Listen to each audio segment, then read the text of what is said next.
7 mentalities that will keep you broke. We're talking about that right now.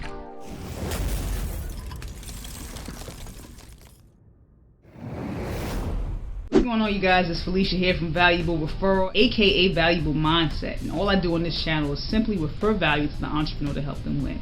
If you're looking for success, I mean real success, not the bogus success that people tell you that you get overnight, but I'm talking about the real true success. And a lot of times it's not just based on what you know in the sense of the technicality of being successful and the skill set, but it's also who you hang around. You know, you have a lot of old heads that say, show me your friends and I'll show you your future. You know, I used to take that for granted all the time. I didn't know what that meant. I just thought it was an old person just being uncool. You know, it was just different time, and they had friends that was probably not good for them. Didn't know that that actually applied to me too until I got older. Then I started looking around and saying, okay, this is the reason why I'm not successful. It's not so much that I don't have the talent or the gift. It's because who I'm hanging around. And not only who I'm hanging around, because there was a time where I actually got rid of all these people and I still wasn't successful. So what could it be? Did I have these mindsets? And I'm going to share with you the 7 mindsets that keep you broke. Check it out. Number 1, are you poor in spirit? And what poor in spirit simply means is just a person who is just woe is me, just always depressed all the time. It's like those type of people we ever say, hey, how you doing today, good morning, and they just come in with their just negative and just draining energy, because they never look at the bright side. They only see it in one way. Oh God, this is so terrible. And they bring you this vibe of it can't be any better in my life, it's a complete mess, when it really is not. And sometimes it could actually be more of an attention grabber, because they need the attention to feel valued, and it's really the wrong way to come about bring it on a day, because guess what you put out is going to come right back to you. So if you have this poor in spirit, this depressed, just sad, negative, I mean all the time, we go through all these emotions, but if you just 90% of the time that's how you are, you only see anything, you only see one way of viewing things, you're poor in spirit, and there's no way the universe, life, can reciprocate that back to you except for in failure and disappointment. Don't be poor in spirit. Number 2, poor in love. And there's so many ways I can go with this. When I say poor in love, it simply means that you're only looking at it from the money standpoint. And you see a lot of gurus tell you, don't look at the money, don't look at the money. And I understand it's hard not to do that, especially when you come in a position that you're broke. But you only look at it for one way. You have no love for the people you're trying to help. You just simply just want one thing, and it shows in the skill set that you have. It shows in your talent. It shows in whatever it is that you do, because the person who actually loves, who has the purest love in what they do and how they're trying to love others, people feel that. You know, we are human beings and we feel these things. So when somebody's trying to manipulate it, it might play out for a time, but after a while it won't last long, because you're only looking at it from a selfish standpoint. You're only looking at it from just one way, to feed you, as opposed to having genuine love for what it is you do and the people you're trying to help out. Don't be poor in love. Number 3, poor in wisdom. And that simply means insanity. Insanity is doing something, the same thing over and over again, and expecting different results.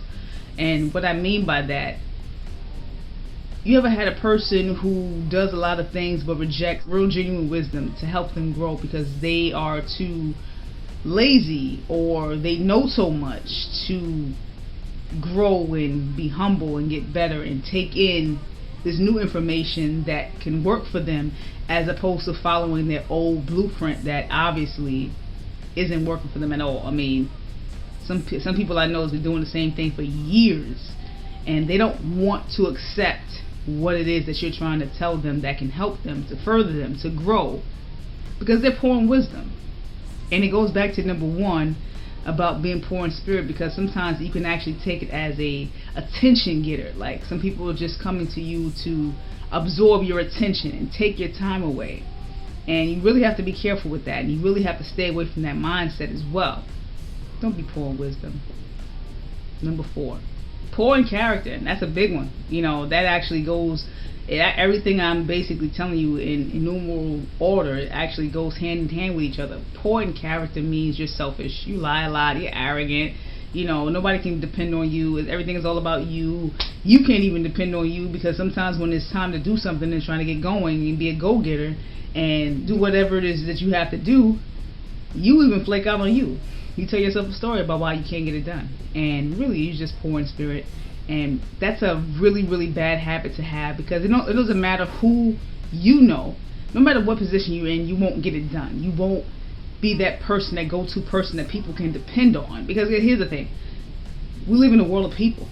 You want to be rich, you want to be wealthy, you want all these nice things. Guess what? You're going to have to buy a car from a person. You might not have to necessarily nowadays drive your own car, because now there's self-driving cars. But guess what? You really have to actually buy the car from a person. Somebody from the bank, a live person has to run that credit.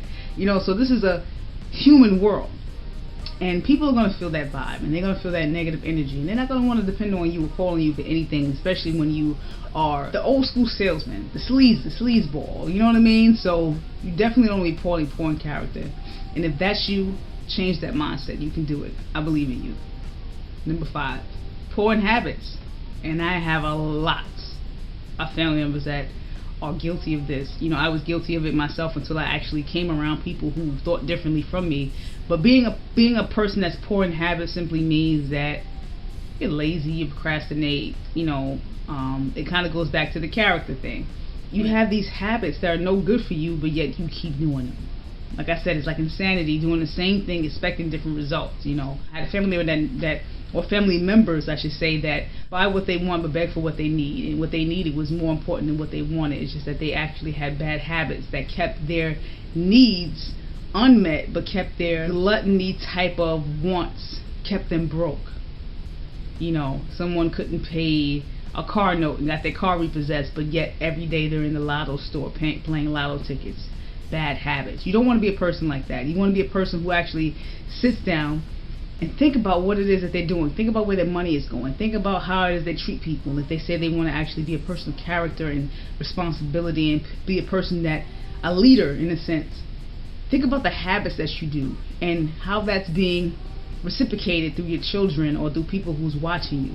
Because some people don't have children, but some people are yet leaders in their own right, and people are watching them. So if you don't want any more negativity in the earth, let's be positive. Let's be people of good habits, because habits come from the heart. And if that's first basis of what you have to change, then it's only you that can do it. Number 6, poor in attitude. And I know a lot of coworkers, a lot of friends that I had to actually let go of this, because they wanted all this knowledge. They wanted to know what it is that they were here to do, but they were very offended easily. They sucked in a sense. Like, it took a very special person to befriend them, and I guess I was that person until I had to simply say, hey, listen, you're dragging me down with this negativity. I really can't do this. Either you want to change because you're the one that has the power to, but no matter what I tell you, no matter how many times we spend time together, I can't change you. That's up to you to do. So being poor in attitude just simply means you won't go anywhere. You won't go any higher. You don't go any higher. I believe Jim Rose said this, or a minister said this. He said you don't go any higher than the level of your character, because no matter, even if you're a pretty face, handsome guy, if your attitude is disgusting, you'll be second best. You will never be that person that will get what you really should have, like the white picket fence, the kids that are good in school and just the model son and daughter. You won't never get that, because your attitude sucks, and who really wants to sit there and deal with that? And you might see someone in a relationship, but that person is probably poor in the area where their thinking is concerned. I had a friend of mine who was just simply just negative in just their attitude. Like, you couldn't give them instruction. You had to try to figure out how to even approach them to tell them that they're doing something wrong. And even when you did, there was some type of backlash. That sucks. Don't be poor in attitude, because you can only go where your attitude takes you, no matter who knows you and no matter who you know. Number 7, poor in finances. It kind of goes back to bad habits. You know, you got these people, I used to be one of them, you know, buy some fly stuff, some clothes. Don't really need them now. I had abundance of them, but I just wanted to be seen as something new. And I really had poor finances until I found myself in, I think, $140,000 worth of debt. And I just kept going over this cycle that just seems that it was never ending. And it was a very, very uncomfortable feeling, because the longer you be broke, the more uncomfortable it gets. Like, you can be broke for a time, and if it's not that long, you know, you don't see your habits, you don't see the poor choices and the poor financing decision that you're making. But there was a time where God allowed me to stay in my brokenness until it was so bad. I was like, okay, this has to stop. I mean, I have to really get rid of everything that was just out of my own lust, just trying to oppress people that don't care, that don't like me in the first place. And it's not going to take me anywhere any further than I can take myself if I had just had a change mindset. So what that did for me, that made me change my finances and how I make my decisions. I'm very, very cautious on what I spend my money on. Even if I have it, I can have a $10,000 a watch if I wanted to, but should I spend $10,000 on a watch or I don't know, a chain? Or I have chains on now, but guarantee ain't no $10,000. I'm very, very conservative now where I put my actual dollar. If it's not making money for me, then actually I have to revisit that, and I have to really rethink that. So don't be poor in your finances. This is not a video to attack you guys, but I really want you to sit back and think, because you can get rid of all your friends. You can get rid of all your friends. You can take the gurus and all these YouTubers, me and anybody else is telling you to change your environment. But guess what? If you find yourself in an environment where you're still not successful, stuff is still not working out, you have to self-examine you. Because some people are quick to say, well, I did what you told me to do and it's not working. Okay, then did you look at you? Did you look at your mindset? I was just like that as well. Just you probably didn't know me at the time. So a lot of times when people say that we were just like you at one point until we changed, you don't believe us because you haven't known us personally. No, I'm not here to BS you. It's not fun to say I was $140,000 in debt. It's not fun to say that, you know, I was impressing people who really didn't care, you know, whether I was in a Mercedes-Benz or a Honda Accord. It didn't matter to them anyway. They were still going to be who they were, and I was still going to be who I was until my mindset changed. And I'm just here to tell you this. And if this is a video that somebody needs to hear, share this video. Like, comment, subscribe. I do these videos for one reason. One reason only. It's because you're worth it. See you next video.